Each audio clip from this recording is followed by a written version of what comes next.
So with the weather getting pretty chilly here in Tennessee, my car's battery just decided to quit working. And it turns out that it's already 3.5 years old. So it's about time to get a new one. So I went and got a new one right here. So let's go install it. What do you say?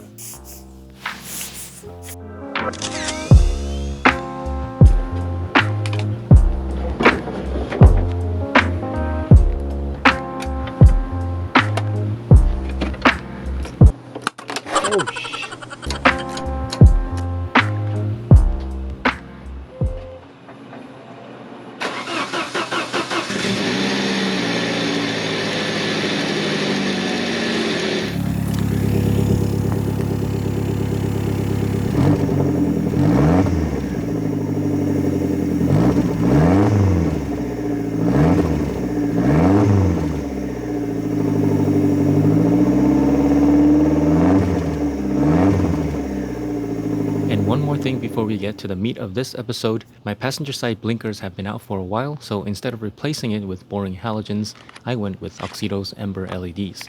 These feel high quality and they are very bright. I have them on my taillights and they look very crisp and I love them.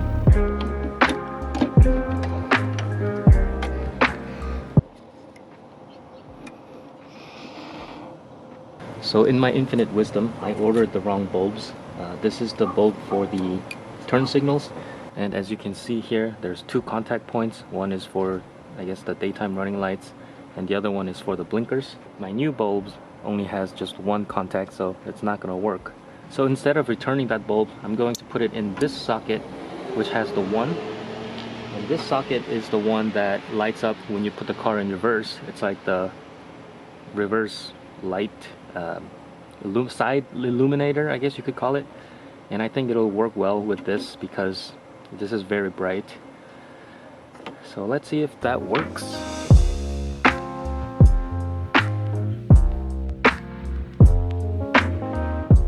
I might replace those Ember LEDs with white LEDs later down the line, but for right now, let's dial back my ADHD and get back to the main topic. At the end of the last episode, I teased my new wheels, and here is the reveal.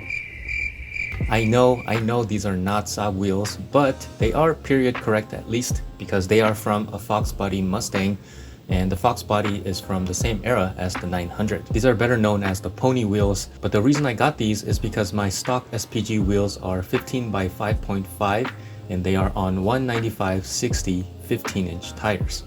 These wheels are 16 by 7 and I'm planning to put either a 205/50 or a 205/45, and that slight extra width should help me on the tail of the Dragon.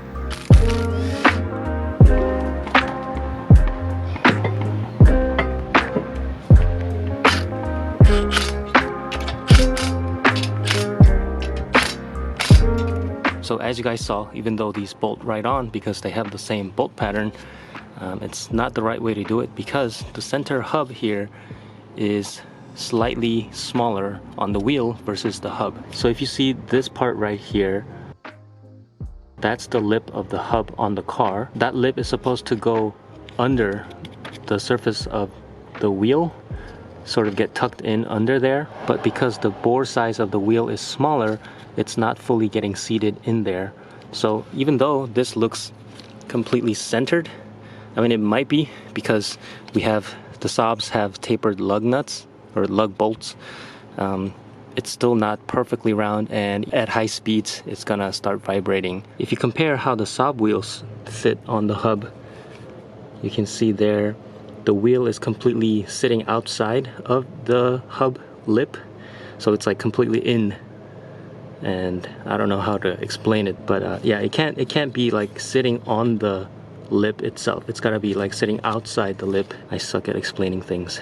So what we need to do is, I've pretty much contacted all the machine shops around my area, and 2 out of the 10 shops does this service, but they charge like $70 per wheel, which would end up costing more than what I paid for the wheels. So I decided to just try it on my own. There are a lot of resources out there on how to do this at home, but basically you take a router and calculate the size difference and just route away. The center bore size of the Saab is 65.1 millimeters, and the center bore of these wheels are 64.2 millimeters, so I really need to shave off just 0.9 millimeters, which is literally the size of a pencil tip. So before I go the router route, no pun intended, I tried using a 60 grit sandpaper and just tried my best to evenly sand down the hole. And surprisingly, that seems to have worked. I mean, I must have sanded for about 20 to 30 minutes per wheel, but as you can see, now the wheel sits just outside the lip of the hub and it doesn't move. The next piece of the puzzle are the center caps, because I'm definitely not running these pony logos on the Saab. The Saab center caps are remarkably close in size, and look at that. That would have been really nice if it worked, but the inside mounting tabs are completely different, so these aren't gonna work anyway. But look at that. I mean, the color's the same. That would have been so nice. I did find out that there are logo deleted center caps for some reason, but after trying multiple sources, I couldn't find any place that still sold them, so I decided to make my own. I found a generic 3D model of a center cap that looked pretty close and scaled it up because these pony wheel center caps are almost 7 inches in diameter as opposed to the normal 2 to 3 inches like most cars. I opted to 3D print these because I have a 3D printer and this is the easiest way to make something like this. I chose PETG as the material since that is known to be temperature resistant, but at this stage, since it's just the mock-up, I'm not really concerned about the material, I just need to get the measurements right. Alrighty.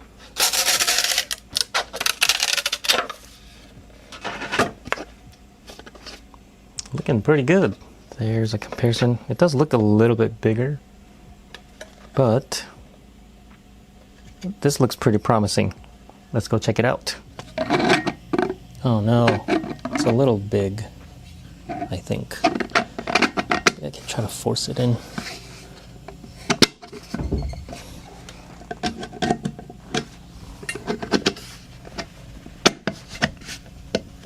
Oh, these are. Oh, this is perfect. Oh, wait, how am I gonna take it out? It's supposed to have like a little ledge, but I didn't design one in there, so. But I guess I can just knock it out from this side. But man, this is great. So admittedly, that was my second attempt. This was the first one and it was too big and the height of the tabs didn't really line up. But I would say this is pretty darn good. Alright, this is my attempt number 3. I designed a little ledge right there so it's easier to remove. And also, the last one was very hard to remove because it was like a perfect fit. You need it to be a little bit smaller so that it's easier to take out. And so I reduced the size by 2 millimeters all the way around. And let's see how this fits. It should be pretty much perfect. There we go. And it should be easy to remove like this. Uh-oh. Uh-oh. That's not good. I guess I can make the ledge a little bit stronger. Well, the original one is actually reinforced around this ledge area. It makes sense so it doesn't break. I think I'll have to design that in there. This one is attempt number 4. I reduced the size by 1 millimeter again. And I added some extra width right where the screwdriver would pull out because, I mean, that happened last time, so let's see how this one goes. Okay, still not too bad in size. And all right.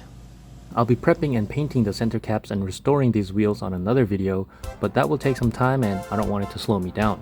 Also, the center caps aren't crucial. What is crucial are the tires, and I decided to go with these Firehawk Indy 500s, which are classified as ultra high performance summer tires, and I thought it was perfect for this build because they have very good reviews, but also affordable for what they are.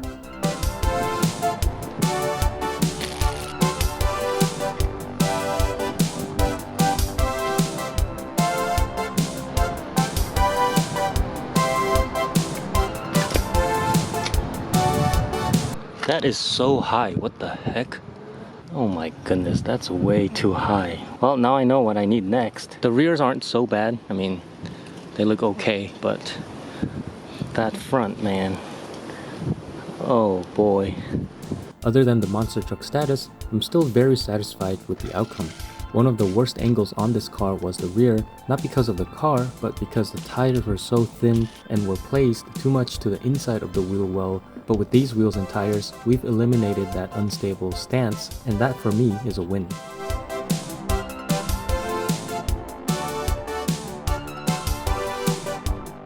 And with that, we have finished off another episode of the restoration series. I think this upgrade is going to make the biggest difference while I'm at the Dragon, so I'm very glad I got this out of the way. Like I mentioned before, I'll be restoring the wheels and putting some finishing touches on the center caps. I'll also be experimenting with another 3D printing project that will help me monitor my car while I'm pushing it to its limits at the Dragon. Anyways, I hope you guys enjoyed the video. As always, thanks for watching. I'll see you guys on the next one.